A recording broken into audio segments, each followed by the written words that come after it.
Buenas noches, queridos amigos y amigas. Hoy es un día para la reflexión. Murió una persona que seguramente tenía los mejores médicos de Colombia, las mejores medicinas, la mejor UCI, etcétera. Pues imagínense de ahí para abajo quién está exento del COVID. Nadie.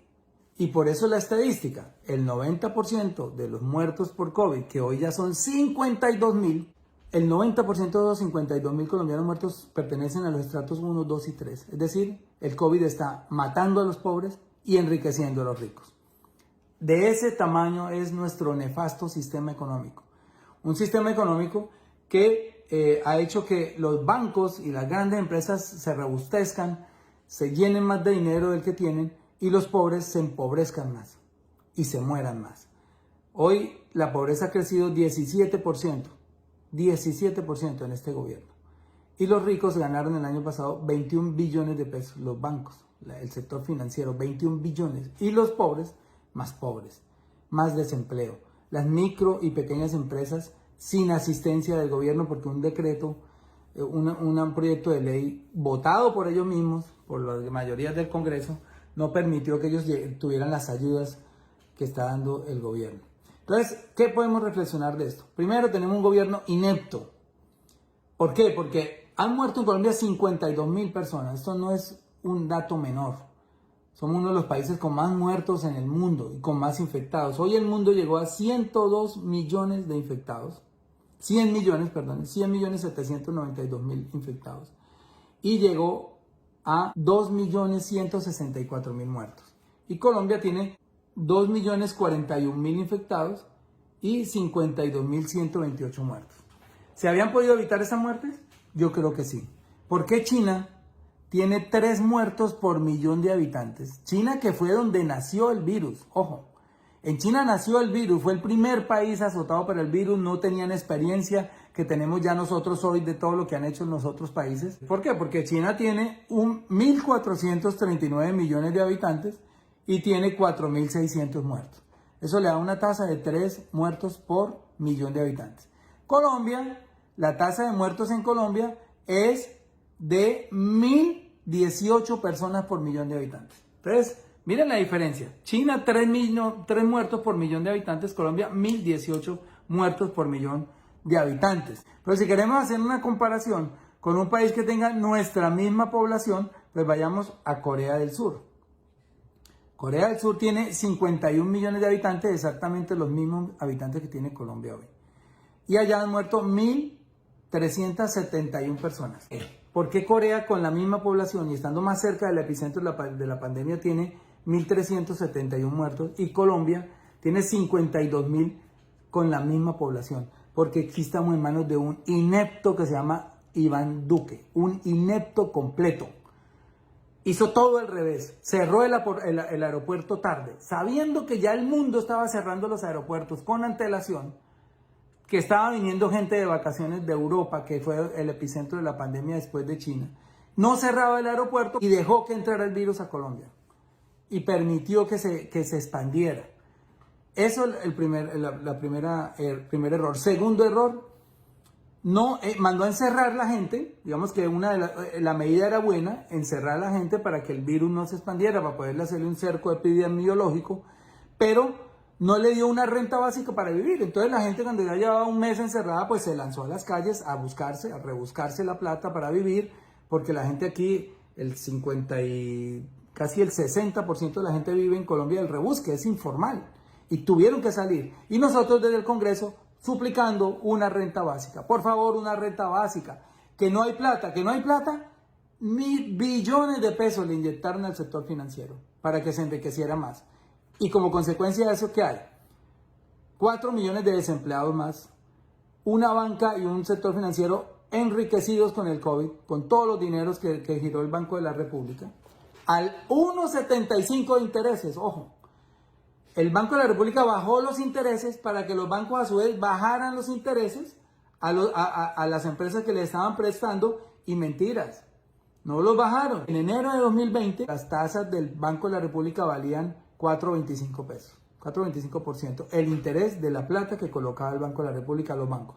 Y la tasa de crédito de consumo era de 15.35, es decir, tenían una diferencia de 11,10, ese era el margen, lo que llaman el margen interbancario. La ganancia del banco era del 11,10% en enero, sin COVID. En febrero era del 10% y en abril, con COVID, bajó la tasa del Banco de la República a 3,75, el Banco de la República queriendo dar crédito barato para que las industrias, para que los bancos le prestaran a las empresas que estaban quebrando, y resulta que ellos lo subieron al 18,17, las tasas de crédito de consumo. La diferencia se convirtió en 14,42, es decir, más plata para los bancos en vez de estarnos prestando más barata porque el Banco de la República estaba bajando las tasas de interés. Pues después las bajaron al 2,25 en agosto 20 y ellos la mantuvieron en 15,45 y la tasa de intermediación quedó en 13%. Es decir, nunca bajó. Teníamos tasa de intermediación más barata antes del COVID y con toda la plata que le inyectó el Banco de la República a los bancos para que ellos prestaran, para que irrigaran al comercio y a las empresas que se están quebrando, pues se enriquecieron más los bancos. En septiembre bajó a 1,75, ese es el interés que cobra hoy el Banco de la República a los bancos por entregarles ese dinero. Y ellos lo están colocando a 14,75, a 14,74 o a 14 puntos. Se están ganando una intermediación de entre 12 y 13 puntos. O sea, los bancos son unos agiotistas. ¿Y para qué sirvió el COVID? Para enriquecer más a los ricos, a estos dueños de estos grupos, y para empobrecer tremendamente a los pobres. Hoy hay 17% más de pobreza en Colombia en este gobierno.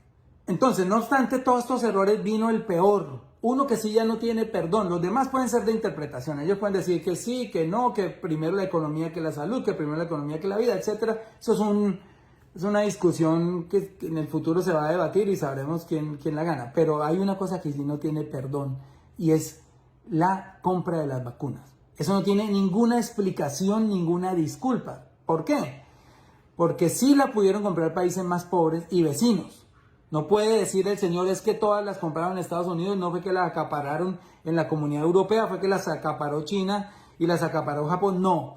Ecuador compró vacunas, Bolivia compró vacunas, Venezuela compró vacunas, Panamá, país chiquitito, compró vacunas, Costa Rica está vacunando hace rato. Argentina compró vacunas, Chile compró vacunas. Ni siquiera nombro Brasil y Estados Unidos porque son monstruos y de repente pudieran tener una ventaja sobre Colombia. Pero estoy nombrando países con economías similares o inferiores a la nuestra. Y todos compraron vacunas. ¿Menos quién? Menos Colombia. Colombia hoy es de los 11 países con más COVID en el mundo, con más muertos, el único que no ha empezado vacunación. Esto es imperdonable, señor Duque. Usted es un inepto completo. Imperdonable porque por cada mes de retraso que vamos a tener nosotros en la vacunación van a morir 10.000 colombianos. 10.000. Y hoy el ministro es uno más de esos 10.000. Los otros 9.999 no le duelen. ¿Qué pasó con la vacunación? ¿Qué pasó con el gerente del COVID? ¿Cuánto nos costó el gerente del COVID para ser hoy el único país de Sudamérica que no ha empezado vacunación? Dígame la excusa, señor Duque. Dígame, es que no le vendieron a Sudamérica y entonces le creo. No tiene excusa. Ineptitud pura y llana. En diciembre dijeron que empezaban la vacunación en enero. En enero dijeron que empezaban la vacunación en febrero. En febrero dijeron que ahora es en marzo y con vacunas regaladas, las del sistema COVAX. Porque ni siquiera las que hemos comprado van a llegar. Y si llegan, van a llegar unas miles. Y nosotros necesitamos aquí para la inmunidad de rebaño por lo menos 35 o 40 millones de vacunas en su conjunto, es decir, las dos dosis. Deben ser 70 millones. O sea, no tenemos posibilidad de que en 2021 Colombia alcance la inmunidad de rebaño. Y si la alcanzan otros países, nos vamos a volver un país paria. No nos van a aceptar en ninguna parte porque vamos a seguir infectados. Esto es el logro mayor de Iván Duque, la ineptitud. Y eso, señores, ustedes tienen que castigarlo. Necesitamos ya sacar a esta gente del poder. Esta gente que se lucró del poder, que se lucra de la impunidad que les da el poder y los contratos que les da el poder. Hoy por todo el mundo, los hijos de los congresistas enmermelados, los que colaboran con el gobierno, los hijos de los funcionarios del gobierno, los hijos de todo el uribismo y la esposa y todo andan repartidos por todas las embajadas del mundo. Aquí en Colombia todos tienen puestos, todos tienen contratos, dándose la gran vida y mandándolos a encerrar a ustedes sin una renta básica, que es un clamor de todos los congresistas alternativos y del Partido Liberal. Que por favor le den un salario mínimo a cada familia para que se pueda encerrar con la seguridad alimentaria, con la seguridad que pueden comer. Eso no lo tienen hoy. Dos cositas muy rápidas. Primera, unirnos para ganar la presidencia. Esto es serio. Candidatos, esto es serio, candidatos que vengan con vetos hacia uno u otro candidato, que estén dañando la unión para ganar en primera vuelta la presidencia de la República, por favor, sáquenlos, deséchenlos, no voten por ellos, sea el que sea. Pongan como condición para votar por un candidato que ustedes tengan de sus preferencias, que tenga que ir a esa consulta amplia para elegir al candidato que derrote al candidato de Uribe en las elecciones. Es una necesidad imperiosa. Los territorios no aguantan más violencia. Van más de 100 masacres en 11 meses y medio. 100 masacres. Para que tengan un pequeño parámetro, en 2017, el primer año después de la firma de la paz, hubo 7 masacres. No fue no llegar esta gente al poder, el uribismo. Ya van 100 masacres en un año. El año pasado hubo 91 y este año ya van 7. 720 líderes sociales asesinados. 720 personas que trabajaban por el medio ambiente, por su comunidad, por la restitución de tierras, asesinadas. Todo ese conocimiento ancestral de estos líderes en la tumba. Esto es una debacle que tenemos que acabar hoy. ¿Y cómo se acaba? Exigiendo a nuestros candidatos que se unan. Y lo segundo, y aquí también viene una cosa muy importante, un componente importante, eligiendo mayorías para el Congreso. Repito, 55-86. 55-86. Ese es el número mágico. Son 108 senadores, la mitad son 54. La mitad más uno, 55. De ahí sale el 55. Son 170 congresistas. La mitad, 85. Más uno, 86. De ahí sale el número 55-86. La mitad más uno del Senado, la mitad más uno del Congreso. Necesitamos elegir 55 senadores decentes y 86 representantes decentes. No importa qué partido. Verde, Polo, Maíz, Colombia Humana, los partidos minoritarios. ¿Por qué la necesidad? Porque yo se los digo con conocimiento de causa. Me da dolor robarlos a ustedes. Me da mucha tristeza que me paguen un sueldo, a pesar de que lo reparto. Me da mucha tristeza que nos paguen un sueldo por no hacer nada. ¿Por qué? Porque no hay nada que hacer.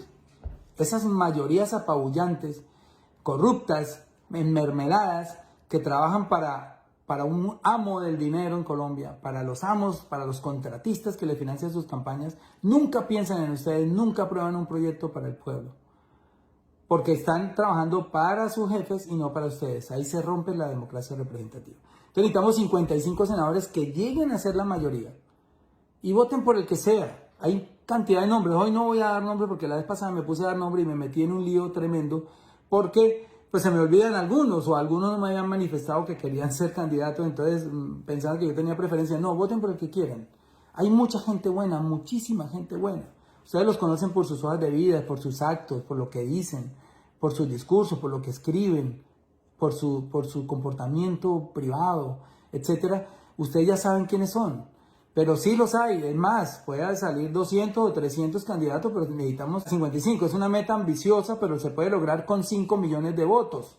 Imagínense si el presidente gana con 10 millones de votos, ¿por qué no la mitad de esos votos para ese candidato que alcance la nominación después de la consulta no puede ser la mitad de esos votos para esa lista que conformemos de decentes?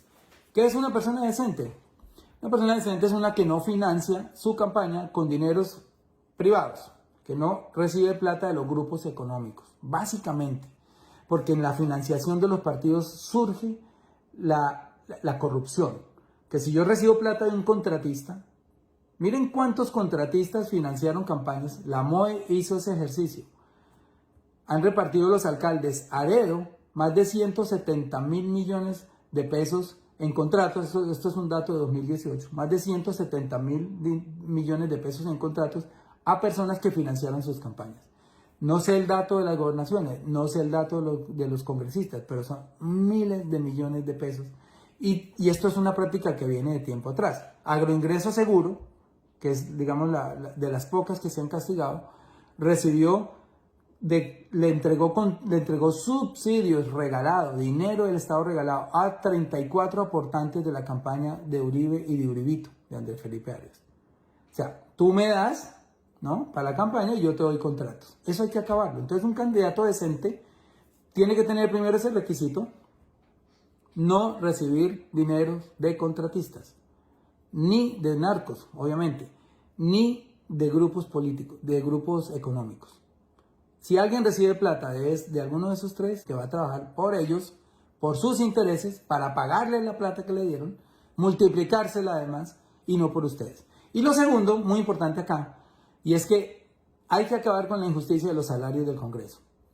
Nosotros ganamos 40 veces más que el salario mínimo. Que un obrero que trabaja 40 veces más que nosotros ganamos 40 veces más. Eso hay que subsanarlo. Y ustedes vieron en diciembre toda esa indignación que hubo. Yo anoté los nombres de los que se indignaron. Muchos de ellos son del uribismo.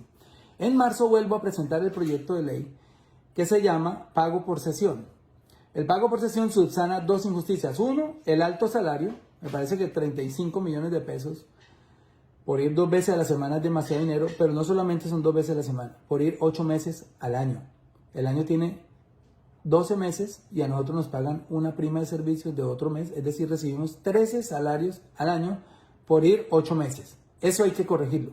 Es un mensaje de decencia de los congresistas a la gente que hoy está sufriendo el desempleo, a la gente que hoy gana en la informalidad muy poquito, a la gente del campo que en promedio gana como 450,000 pesos. Tenemos que mandar ese mensaje. ¿Y cómo se logra?